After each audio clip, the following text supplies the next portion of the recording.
I was sitting across from my husband late night in my office, the room full of plumes of smoke from my candles, my incense, a glowing cherry, and my bong, trying to compress my entire life story into a 90-minute arc. And I kept adding scenes. The childhood abuse, the military as escape, the marriage for protection, the postpartum collapse. The years of performing competence in rooms that rewarded suppression. And he kept saying, no, you don't need that. You don't need that either, until what remained was so small I could hold it in one hand. A girl walking around a block with a boy and a dog on a summer afternoon in 2002. A golden sunset at the Delta that she would spend the next 17 years trying to return to. And in the year that followed, how heartbreak left her open enough for someone entrusted with her safety to become the thing she needed protection from. Something she would not recognize for what it was until she found herself back where it started 2 decades later. Everything that happened between that light and the moment she felt it go dark, everything she did to chase it back, everything it cost her before she finally stood still long enough to feel again. That was it. That was the whole story. I could tell you my entire life forward and back through the lens of that 1 year because of one afternoon when a boy rode his bike 4.9 miles to apologize.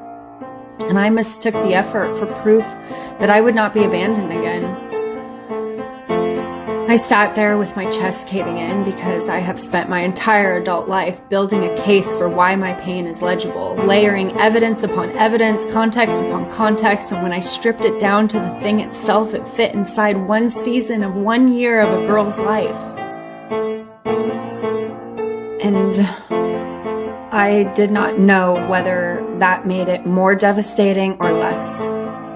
Only that my body recognized the shape of it. The way you recognize a room you once lived in even after the furniture has been replaced. I have been feeling this pull lately to just be fucking real for the first time in my life.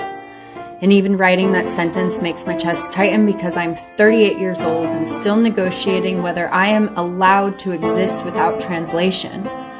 How did I make it this far without ever saying the whole truth out loud? Who exactly was I protecting all this time?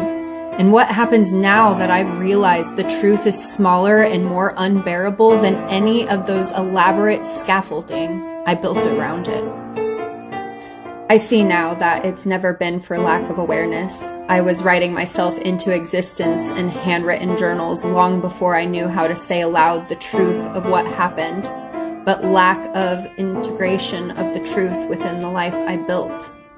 Entering into relationships where my inner world had to remain hidden, where I would be asked, what are you thinking about? And I'd have to make up some story because if I said what I was actually on my mind, the person asking would be crushed.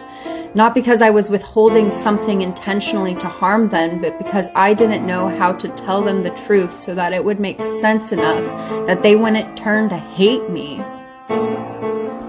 I used to believe I was protecting myself, that my silence, my editing, my restraint were forms of strength, but the longer I sit with it, the more I understand that it was never me I was protecting. It was the feelings of other people. It was my mother's fragility, the men's reputations, the institutions that required loyalty, the version of my family that needed to look intact from the outside. Truth hurts, and I learned early that if I told it plainly, someone would pay for it. So I absorbed the cost instead.